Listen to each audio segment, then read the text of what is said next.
Hey, America, welcome to Red, White, and Blue, a political discussion with the Walker.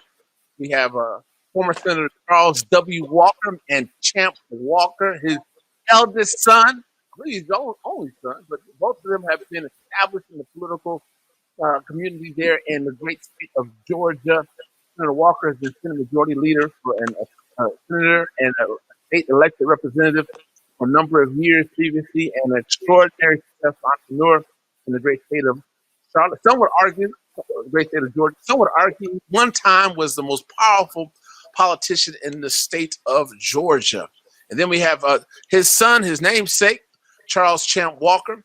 He also has been in the political forum as an advisor, as a fundraiser, and also as a former congressional candidate as well.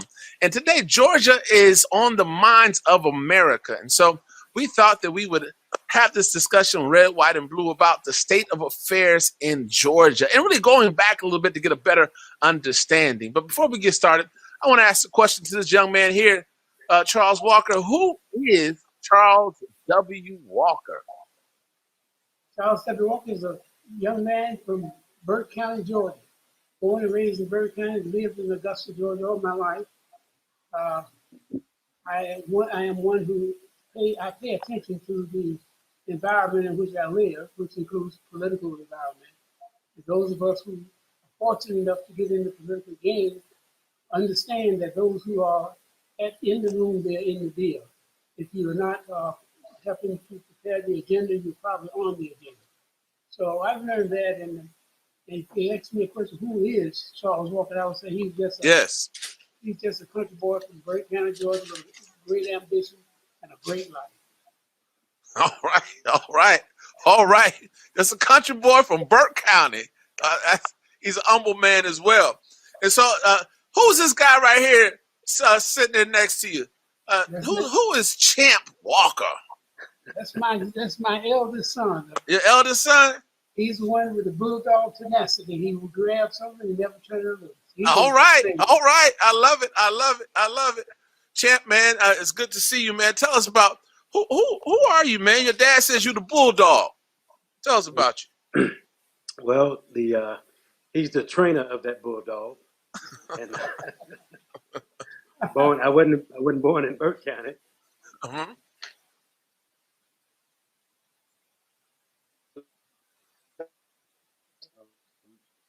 We kind of lost Champ there for a moment. So we're going to get hit while Champ is getting his internet connected here. We had a little pause with Champ.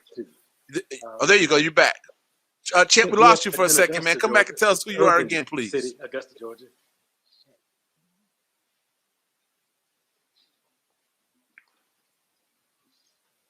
You're flowing. Champ, you're flowing. We lost Champ. But Senator Walker, let's get started. So in the last Democratic election, Senator Walker, in 1992, the Democrats, this last time they won was in 1992.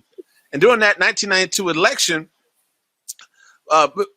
Bill Clinton won 43.47% of the popular vote compared to George W. Bush, who won 42.88% of the vote. At that same time, in 1996, Republican Bob Dole won 1996. Bob Dole won the state with 47% to Bill Clinton's 45%, almost a full percentage and a half. What happened during the 1996 election cycle to cause Georgia to turn from blue to a red state? Well, Georgia was headed to be a red state, a hard red state. But because of the political connections and the common sense of our governor, we realized that we're going to be a part of the country, that we're going to be a prosperous state, that we had to put aside some of our racial overtones, especially those that are obvious with the statutes and the name calling and the naming of the various high schools and schools in the state of Georgia. And so people started looking at Georgia differently because Birmingham, Alabama was supposed to be the Hartsfield International Airport. All of the things in Atlanta, Georgia was scheduled to be in Birmingham. But Birmingham, Georgia, why did they say segregation now, segregation forever? And Yes. that turned them off and people start coming to Georgia. And that's how we got to be a prosperous state. And all of from 1964 up until 1992, Georgia was a Democratic state. Every office we had was Democratic. And then we lost that in 2004, 2002. Yeah, so you lost it in 2002. What was the reason in 2002? Because you were doing pretty well, if I recall correctly. You had the state legislature for a number of years. You know, it was racial overtones, but was something in particular. I know, for instance, Sonny Perdue. When I worked in the state legislature for you, Sonny Perdue was a Democrat, if I remember correctly. Correct? I ran him out the Democratic Party. He was a Democrat in name only. And, he was all upset about the way we ran the Democratic Party. I was the Senate Majority Leader, so it was my call. And of course, I was going to try to call it the best I could. Yes. Let me just say something about the thing that changed Georgia from blue to red was the flag. The flag issue in Georgia. We took the flag down, and white people showed their butts. They got all of the left the Democratic Party. There was some Democrats. We had members of the Georgia General Assembly, the Senate and the House, who switched parties immediately after the election. They got elected, and they switched parties. But it was the flag. I told Roy Barnes that the worst thing we can do is change the flag in this first term. We need to wait until we get to the second term. Black politicians and some whites don't understand long-term strategy. You can do something to get some quick gratification. Oh, we changed the flag. So what if you change the flag? What happened as a result if you change the flag? Absolutely nothing. Did you lose me? No, you're back. You're back. We lost you for a second. You're back. We changed that flag and nothing. We received no benefits for changing the flag in the state of Georgia. We changed the flag. They voted all the Democrats out of office, and they took on the power. You cannot exercise power sitting on the sidelines. You got to be in the game at the table, and you got to be raising hell in order to get anything done. And everybody's running around. Oh man, we changed the flag in Georgia. So what? End of the day, one lesson I learned from you was politics is about the dissemination of the wealth, and that's clear and simple, plain. And I've taken that for the last several decades as my mantra when it comes to politics. If you're not really disseminating where the wealth is going, you're really not involved in the political apparatus at all. Yeah. And if I remember correctly, there was a conversation that you and then Senator Perdue had, and it was in regards to your leadership.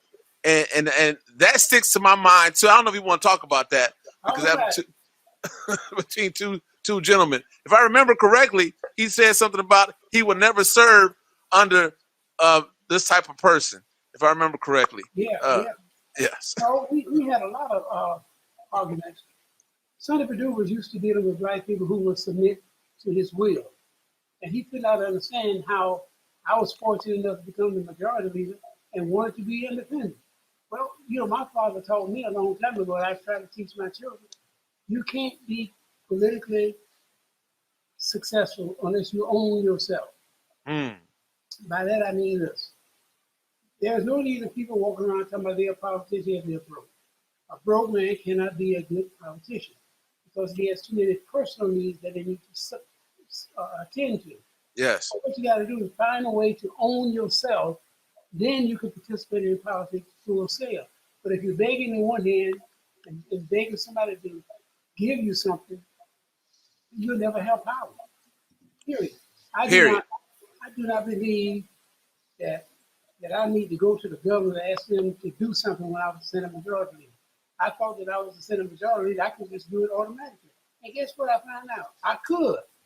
Nobody ever challenged me. I could put as much money in the budget as I wanted to for my constituents in my community. Nobody really challenged me. And guess what? I didn't know I could do it either. Right. One thing I appreciate about you and your leadership is you took care of your constituents and the like. And I think you should be applauded for that for a number of years. I remember that you had a list of folk who were in your community. This are people who had come to you for their needs, and you made certain that this fairness was shared across the board, and everybody had their fair shake of the pie, piece of the pie. And so I really appreciate it. Now, Champ, you in this time period, you ran for congressional office, And what year was that? And what was going on in Georgia that led you up to your congressional race? And then what transpired from that? Well, the year I ran was 2002, and I was the Democratic nominee. And a couple of years prior to, uh, president of the Georgia Personnel Services, had operations all throughout the state of Georgia and growing rapidly. And my father was Senate Majority Leader at the time. Uh, I was in fundraising mode, doing raising money for him, but also at the same time keeping my eye on the business as well. And I had told him a while back that I wanted to run for office. I really would like to run for Congress one day, and we got to talking about it, and seat came up, opening came up, and he called me and he said, "There's a seat that's coming up. I know you talked about it. What you want to do?" And I remember being in Washington D.C. with one of my business partners, walking right in front of the White House when I got the phone call, and I took that as a sign that that it was time to do it. And a couple of years prior to that, Osar, you remember, you were, I believe, if not the chairman of the 100 Emerging Leaders Yes. in Washington, D.C. Mm-hmm. And 2 years prior to my running, I was up in D.C. with you presenting the Heritage Crest to some of the leaders, some of the most renowned young leaders today. Well, not today, we have Jamal Bryan over here, the pastor of New Birth, who is a great leader at the NAACP Youth Leadership, Mel McMorris, Zena Pierre, and the like, Cedric Richmond, who's the advisor to President Biden right now. And from our meetings in D.C., it really inspired me to get engaged. So when I made the call, it was right on time. I had friends in D.C. Who were connected with the civil rights organizations, and it made an easy transition. And you was my right-hand man at the time. Man, it was Emerging Leadership Institute, and that was an amazing group of people that I don't think the America even knows. We're talking Ben Jealous and all the names you mentioned were right there in D.C. and our youth as young men and women. And now people are spread across the tenets around America and really still making a difference in the culture and the politics of America. But something recently happened in Georgia, fellas. Recently happened in Georgia. The governor decided, which is unusual, but to make certain people feel comfortable, he went out and had all the ballots counted, hand counted in Georgia, right? And it confirmed that President-elect Biden is the winner of Georgia after this hand count of ballots. Why do you think the Democrats won the presidential election since, they haven't won since 1992? It's been years, decades since they won Georgia. What happened now? And America wants to know what happened in Georgia. Black people found out that they can vote and their vote counted. And they went out and they voted and they made a difference. You got to understand that when you get an opportunity to exercise political power, you need to do it. If you walk around with a handful, a pocket full of power, and you never use it, you may as well throw it away. It doesn't amount to anything. Blacks in Georgia, minorities in Georgia make up 38% of the overall population. That's on a 12% difference. All you got to do is get 15% of the white boy, you win. And that's what happened. It's nothing really miraculous or strange about that. It's a matter of doing it. Let me get this right. You said that black people make up 38% of the popular vote in Georgia? But the population is in the popular vote, yes. Wow. And so what's okay? So they thought they could find out they could vote, but 2 years prior, we lost the governor's race. So right. So was it just simply the fact that black people found out that your vote counts in a 2-year span, or? No, they stole the election from the Stacey Abrams in Georgia. They cut out, disqualified 370,000 people, took them off the vote roll, and she lost the governor's race by 50,000 votes. Well, she went out and started her organization called Fair Fight, got me and other people involved and supported her. People all over the country supported her. She raised the money, and she went out and registered 800,000 black people. They were already here in Georgia. They just simply wouldn't register to vote. And then Wow. half of them who registered to vote didn't vote. So this time, 65% of the African American people voted in the state of Georgia. And Biden won the election by 12,000 votes. That's using power in a very positive way. Georgia, That's go ahead. they have two state senators, two U.S. senators running for re-election. They're running for their lives right now. We must catch them, we must defeat them, and we must bring them back from Atlanta, Georgia. They sent a little guy named Lindsay Graham down here to try to turn things over, and the Republican Secretary of State ran him out of the state. So that's going to show you how Georgia has changed. We've never ran races out of the state before. We ran over Lindsey Graham. We ran into slap out of the state of Georgia. Now Lindsey came. Do people know Lindsey Graham, Senator Graham, came to Georgia, and did he actually ask the governor to Secretary of State. right. So, but now, I don't know who wants to tackle this question. Maybe Trump, you try it first, and Senator Walker come next.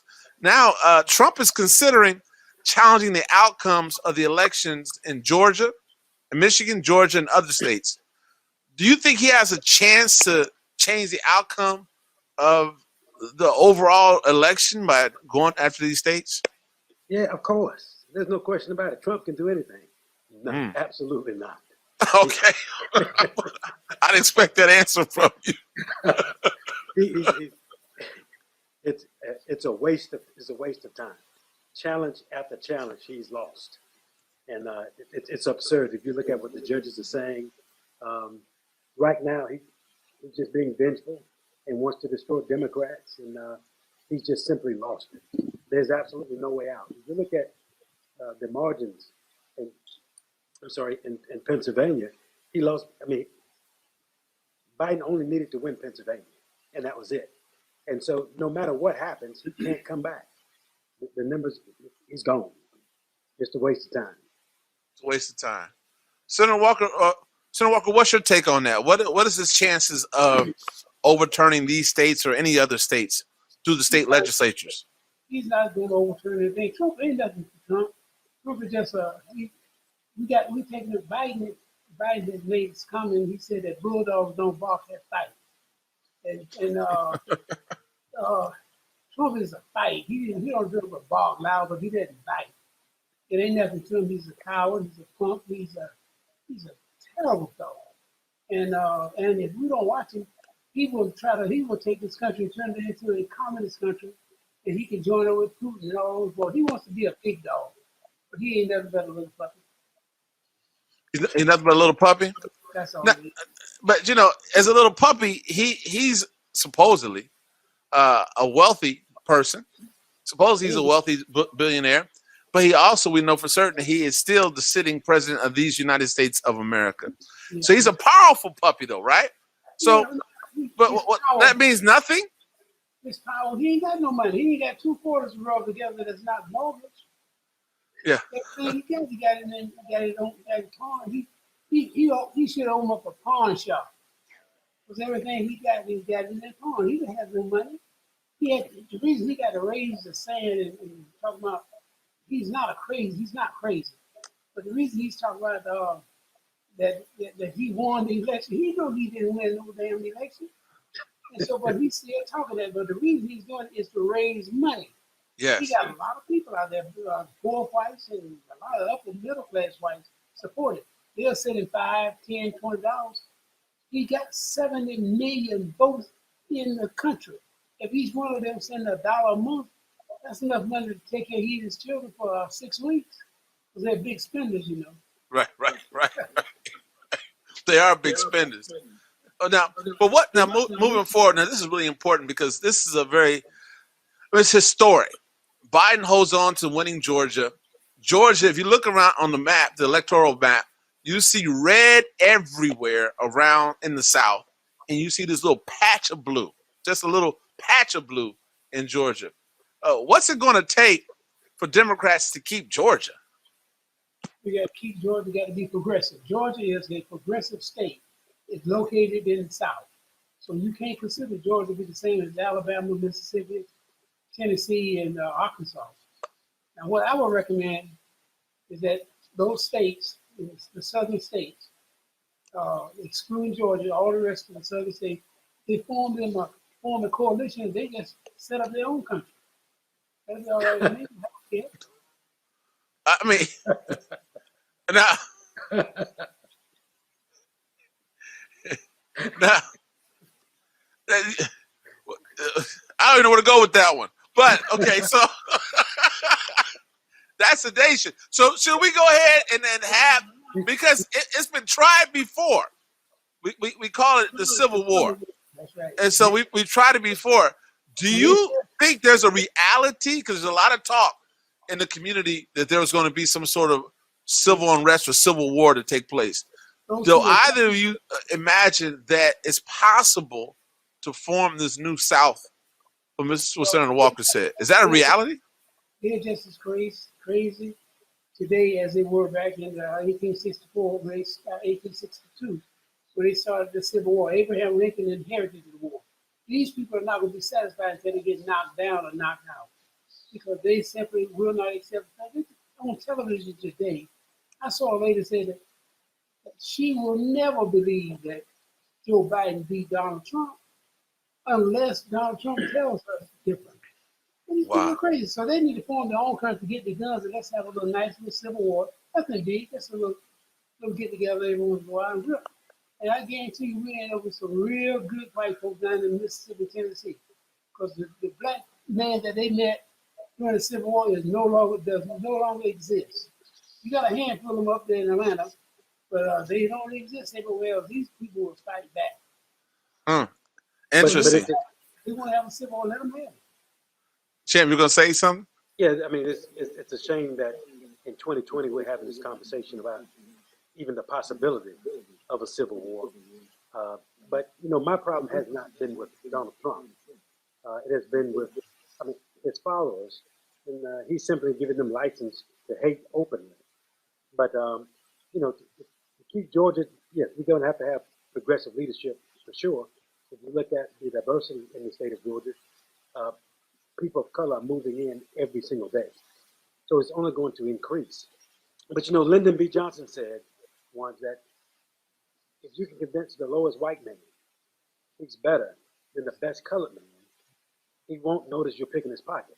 He said, hell, give him somebody to look down on, and he'll empty his pockets for you. Yes. And the Republicans have mastered the art of that. And when you look at the Trump rallies and the base of his support, they've gone beyond drinking the Kool-Aid. You're talking about Jim Jones is one thing. But Trump will be a disruption to the party for quite some time. And I hadn't had a chance to talk to my father about that yet, but one of the things he was looking at talking about today was the disruption that he would have down the road as an outsider, because right now the Republicans are still scared to move. And I think that's going to have an impact with the Georgia politicians as well. And you know, I don't know whether he's going to hurt these two candidates in this particular race here. You don't think he's going to play in the two Senate races? Yeah, I think he's right. The two Senate races that we have going in Georgia, Warnock and also, they can make a difference, not just in Georgia. The decision of the Georgia people will decide the future of the world, not just the United States. Wow. Did you see what Trump tried to do with Iran? Tried to provoke a fight? Yes, he did. He did the old school, not even brilliant, try to start a war to try to maintain his leadership in times of war. And that's just so he could go ahead and say we shouldn't change from the White House right now because we're in the middle of a war. A good try, but that was basic. That's not even a first year politics. That is, when you talk about, that's high school politics right there. But it was his attempt to do so. My next question really is not that one. This is one right here. Now we're talking about the Senate race. So Warnock, I knew Warnock. We studied together in Cambridge for just a short period for a program there. He seems to be a pretty good guy, but he's a pastor. And this is a historic race in the fact that not only a pastor is running for a U.S. Senate seat, but he's doing very well. And then, I mean, but there's so much at stake right now between, like you said, this determines for the world. 50-50 in the Senate is a big deal when the vice president is the one who makes the deciding vote, which appears to be a Democrat. But will the Democrats win both of them? And then what's it going to take for the Democrats to even hold on to those Senate seats? What is it going to take for them to hold on to these Senate seats or to win these Senate seats? They're going to have to get the financial support from across the country. They're going to have to tell the truth, nothing but the truth, and they're going to have to attack. They cannot win this race being passive. They must attack. And one of the things, go ahead, Bob.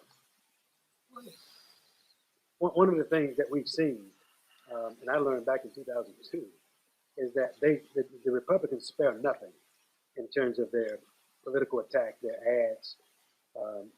When they're running, nothing is off limits. And they've stepped their game up quite a bit. And they're making Warnock look very dark as a Marxist. And so they're attacking pretty hard. And the Democrats, they tend to just run really polite commercials. And I don't know whether that's going to cut. And this ground game that this game that they've done in the air, dropping bombs rather than going door to door, certainly. The school that I've come from, and they taught that you have to do both. And of course, the Senate seat is a wide area. It's difficult to do, but we need to get as many people on the ground as possible and touch as many people as possible and step up our attack as well. As you were talking, I was thinking about where are the votes? There's pockets of votes, right? Richmond County, Fulton County, DeKalb County. But where do the votes come from to assist the Senate to turn blue? It's the new areas. For example, we always had Richmond County, Columbus, Georgia, Clark County, in Athens and Albany. But we got Clark County and Gwinnett County and DeKalb County. It used to be white. And now those counties are 65-70% white. So the population has changed. In the inhabitants of the state of Georgia, it's a whole new ballgame. And you got some pretty progressive people in Georgia. All the football teams, basketball teams, you bring in diversity, and it makes a difference. And that's what they're up against. Those two guys are going to raise at least $100 million each, so we don't have to worry about the money. They're going to win. They're going to raise the money. And the woman, Kelly, she's already she's worth about $600 million, so she can finance her campaign. But the only thing about her is she's not too bright. I guess she's a nice lady, but she lie like a rug, and she's just not too bright, and so her money might not save her. That's interesting. Well, a black man running against her, you got to be careful how he deals with her. Yes. You can't handle these white women as your opponents. You can't handle them the same way you handle white men. Yes, that's true. It's the whole black man in the elevator with a white man thing, but in a Senate race. That's still real to this day. It's still real to this day. Well, we're at our time, gentlemen, so I'm going to give you the last statement of today. So your closing thoughts as we get ready to go into Georgia. Champ, you go first if you don't mind, then Senator Walker closes out. As stated, we have the numbers in the state. We just need to get the people out to vote. The New Georgia Project and several others are targeting those that are 18 years old, going to all the high schools, colleges, making sure that we register people to vote. So to the listening audience, this is an issue of getting people out. These people turning 18, we can add them to the rolls, but we got enough registered voters to get people out, and we must turn them out in larger numbers. So take 10 of your people who you know, harass them, text them a couple of days before, the day of, and if everybody does their job and be accountable for 10 people, we can get people out. Yeah, I agree. Thank you, Charles Walker. Before we go, Charles Walker Jr. or Champ Walker, any political run for you in the near future? People want to know. Well, my dad taught me well, and the lessons he teaches are very. You have to have to really pay attention to them because it makes sense.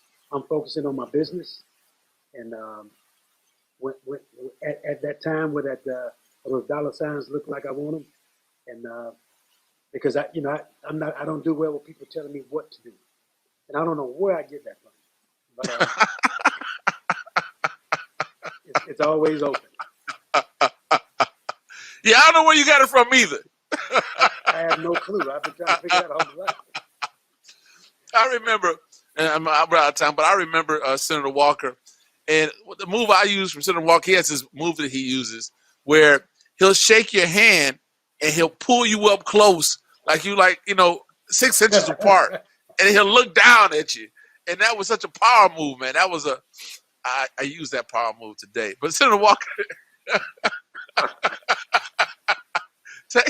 take us out. What's your thoughts, man, as we go into Georgia? It was good to be on there with you and my son, Charles Jr. My motto is very simple. Don't allow others to downsize your dreams. If you can do that, you'll be all right. All right. Don't let others down. Go ahead. What you say, Chan? I would like to say, as we talked about this show, we talked about the importance of having leaders and political figures that have laid down a path for us that we can follow, taking those nuggets and those gems and put them into action. And my father wrote a book that he didn't talk about today, but the book has a lot of nuggets in it. And I know you've read it also, and has political nuggets, life lessons, and tips about business and handling your business. But from Peanuts to Power is the name of the book. I just want to make that plug. Yes. And I have it here on my desk right here. I want to thank you, gentlemen, for joining us. This is Red, White, and Blue. This is our first political conversation as we go into the throes of Georgia. Come back and join us, family, wherever you are on social media, and also on Roku, Android, Apple, and Fire TV. We'll put it out there for you. We'll continue to have these dialogues as we go into this election cycle. January 5th, I don't know where you are here in Georgia or anywhere in America. You can't vote in America, but you can vote in Georgia. Turn out and go out and vote in Georgia. And well, this is I'm just so pleased to have you guys here. Thank you all. Let's thank the Walkers for joining us, and come back again, family, and join us real soon again. All right. Talk to you soon. Thank you. Peace.